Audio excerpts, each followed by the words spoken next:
આ સક્કરિયા બાફેલા જો માટલામાં જમાવટ પાડવી છે હો ભાઈ ધનુષ બંગલોમાં.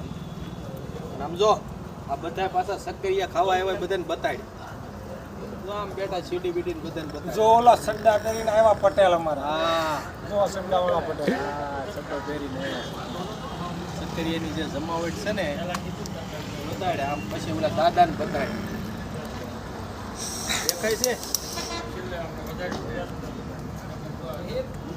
આ હું મૂક્યું પાછું આ સક્કરિયાની જમાવટ પાડવાની ને ધનુષ બંગલોઝમાં ત્રીજું માટલું મૂકી દીધું. ત્રીજું. બે ઉલાડી ગયા તમે એમ મુકેશભાઈ. હા અને ઉબાડિયું ને સક્કરિયાનો શેરો કરવાનો છે અને દૂધ ને સક્કરિયા જમાવટ પાડવાની છે અને હવે જીજાજી હાલ્યા આવે છે. આવો આવો બનાવી આવો આવો સક્કરિયાની મજા લેવા પધારો મારા વારે. એટલે પછી અમારો વારો લે. આવો બનાવી સાહેબ. જમાવટ લેવાની હો. વિડીયો શેર બેર કરજો.